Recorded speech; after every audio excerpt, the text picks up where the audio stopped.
झोपड़े के द्वार पर बाप और बेटा दोनों एक बुझे हुए अलाव के सामने चुपचाप बैठे हुए थे और अंदर बेटे की जवान बीबी बुधिया प्रसव वेदना में पछाड़ खा रही थी। रह रहकर उसके मुख से ऐसी दिल हिला देने वाली आवाज़ निकलती थी कि दोनों कलेजा थाम लेते थे। जाड़ों की रात थी। प्रकृति भी सन्नाटे में डूबी हुई थी। सारा गांव अंधकार में लय हो गया था। घीसू ने कहा, मालूम होता है बचेगी नहीं। सारा दिन दौड़ते हो गया, जा देख तो आ। माधव चिढ़कर बोला, मरना ही है तो जल्दी मर क्यों नहीं जाती? देखकर क्या करूं? तू बड़ा बेदर्द है बे। साल भर जिसके साथ सुख चैन से रहा, उसी के साथ इतनी बेवफाई। तो मुझसे तो उसका तड़पना और हाथ पांव पटकना नहीं देखा जाता। चमारों का कुनबा था और सारे गांव में बदनाम। घीसू एक दिन काम करता तो 3 दिन आराम करता। माधव इतना कमज़ोर था कि आधा घंटे काम करता तो घंटे भर चिलम पीता। इसलिए उन्हें कहीं मजदूरी नहीं मिलती थी। घर में मुट्ठी भर भी अनाज मौजूद हो तो उनके लिए काम करने की कसम थी। जब 2-4 फाके हो जाते तो घीसू पेड़ पर चढ़कर लकड़ियाँ तोड़ लाता और माधव बाजार से बेच लाता। और जब तक वह पैसे रहते दोनों इधर उधर मारे मारे फिरते। गांव में काम की कमी न थी। किसानों का गांव था। मेहनती आदमी के लिए 50 काम थे, मगर इन दोनों को उसी वक्त बुलाते जब 2 आदमियों से एक का काम पाकर भी संतोष कर लेने के सिवा कोई और चारा नहीं होता। अगर दोनों साधु होते तो उन्हें संतोष और धैर्य के लिए संयम और नियम की बिल्कुल ज़रूरत न होती। यह तो इनकी प्रकृति थी। विचित्र जीवन था इनका। घर में मिट्टी के 2-4 बर्तन के सिवा कोई संपत्ति नहीं। फटे चीथड़ों से अपनी नग्नता को ढांके हुए जिए जाते थे। संसार की चिंताओं से मुक्त, कर्ज से लदे हुए, गालियां भी खाते, मार भी खाते, मगर कोई गम नहीं। दीन इतने कि वसूली की बिल्कुल आशा न रहने पर भी लोग इन्हें कुछ न कुछ कर्ज दे देते थे। मटर आलू की फसल में दूसरों के खेतों से मटर या आलू उखाड़ लेते और भून भून कर खा लेते। यह 10-5 उखाड़ लाते और रात को चूसते। घीसू ने इसी आकाशवृत्ति से 60 साल की उम्र काट दी और माधव भी सपूत बेटे की तरह बाप ही के पद चिन्हों पर चल रहा था। बल्कि उसका नाम तो और भी उजागर कर रहा था। इस वक्त भी दोनों अलाव के सामने बैठकर आलू भून रहे थे, जो कि किसी के खेत से खोद लाए थे। घीसू की स्त्री का तो बहुत दिन हुए देहांत हो गया था। माधव का ब्याह पिछले साल ही हुआ था। जब से यह औरत आई थी, उसने इस खानदान में व्यवस्था की नींव डाली थी और इन दोनों बेगौरतों का दोजख भरती रहती थी। जब से वह आई, ये दोनों और भी आलसी और आराम मतलब हो गए, बल्कि कुछ अकड़ने भी लगे थे। कोई कार्य करने को बुलाता तो निर्ब्याज भाव से दुगनी मजदूरी मांगते। वही औरत आज प्रसव वेदना से मर रही थी और यह दोनों इसी इंतजार में थे कि वह मर जाए तो आराम से सोऊं। घीसू ने आलू निकालकर छीलते हुए कहा, जाकर देख तो क्या दशा है उसकी। चुड़ैल का फिसाद होगा और क्या। यहाँ तो ओझा भी 1 रुपया मांगता है। माधव को तो भय था कि वह कोठरी में गया तो घीसू आलूओं का बड़ा भाग साफ कर देगा। बोला, मुझे वहाँ जाते डर लगता है। डर किस बात का? मैं तो यहाँ हूँ ही। तो तुम्हें जाकर देखो ना।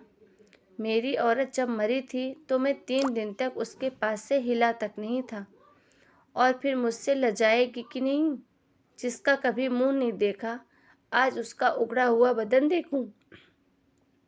उसे तन की सुध भी तो ना होगी। मुझे देख लेगी तो खुलकर हाथ पाँव भी ना पटक सकेगी। मैं सोचता हूँ कोई बाल बच्चा हो गया तो क्या होगा।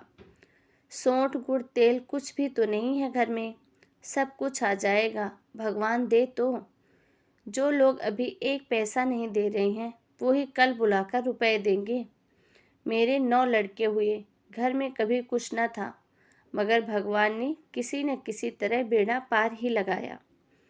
जिस समाज में रात दिन मेहनत करने वालों की हालत उनकी हालत से कुछ बहुत अच्छी न थी, और किसानों के मुकाबले में वो लोग जो किसानों की दुर्बलताओं से लाभ उठाना जानते थे वही ज़्यादा संपन्न थे, वहाँ इस तरह की मनोवृत्ति का पैदा हो जाना कोई अचरज की बात नहीं थी।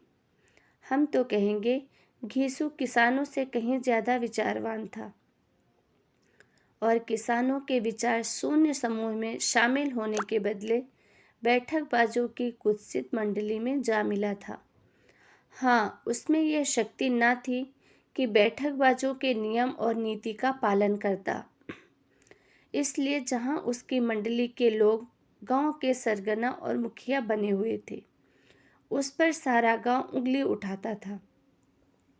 फिर भी उसे यह तस्कीन तो थी कि अगर वह फटे हाल है तो कम से कम उसे किसानों की सीजी तोड़ मेहनत तो नहीं करनी पड़ती, और उसकी सरलता और निरीहता से दूसरे लोग बेजा फायदा तो नहीं उठाते। दोनों आलू निकाल निकाल कर जलते जलते खाने लगे। कल से कुछ खाया भी नहीं था, इतना सब्र न था कि ठंडा हो जाने दे। कई बार दोनों की तो जबानें भी जल गई। छिल जाने पर आलू का बाहरी हिस्सा जबान, हलक और तालू को जला देता था, और उस अंगारे को मुंह में रखने से ज़्यादा खैरियत इसी में थी कि वह अंदर पहुंच जाए। वहाँ उसे ठंडा करने के लिए काफ़ी सामान थे, इसलिए दोनों जल्द जल्द निगल जाते। हालांकि इस कोशिश में उनकी आंखों से आंसू निकल आते। घीसू को उस वक्त ठाकुर की बारात याद आई, जिसमें 20 साल पहले वह गया था। उस दावत में उसे जो तृप्ति मिली थी वह उसके जीवन में एक याद रखने लायक बात थी, और आज भी उसकी याद ताज़ा थी। बोला वह भोज नहीं भूलता। तब से फिर उस तरह का खाना और भरपेट नहीं मिला। लड़की वालों ने सबको भरपेट पूरियां खिलाई थी। छोटे छोटे सबने पूरियां खाई, और वो भी असली घी की। चटनी, रायता, 3 तरह के सूखे साग, एक रसेदार तरकारी, दही, चटनी, मिठाई। अब क्या बताऊं कि उस भोज में क्या स्वाद मिला। कोई रोक टोक नहीं थी, जो चीज़ चाहो मांगो, जितना चाहो खाओ। लोगों ने ऐसा खाया कि किसी से पानी ना पिया गया, मगर परोसने वाले की पत्तल में गर्म गर्म गोल गोल सुवासित कचौरियाँ डाल देते। मना करते हैं कि नहीं चाहिए, पत्तल पर हाथ रोके हुए हैं, मगर वह है कि दिए जाते हैं। और जब सबने मुंह धो लिया तो पान इलायची भी मिली, मगर मुझे पान लेने की सुधि कहाँ थी। खड़ा हुआ न जाता था। चटपट जाकर अपने कंबल पर लेट गया। ऐसा दिल दरियाव था वह ठाकुर। माधव ने इन पदार्थों का मन ही मन मजा लेते हुए कहा, अब हमें कोई ऐसा भोज नहीं खिलाता। अब कोई क्या खिलाएगा, यह जमाना दूसरा था। अब तो सबको किफ़ायत सूझती है। शादी ब्याह में मत खर्च करो, क्रियाकर्म में मत खर्च करो। पूछो गरीबों का माल बटोर बटोर कर कहाँ रखोगे।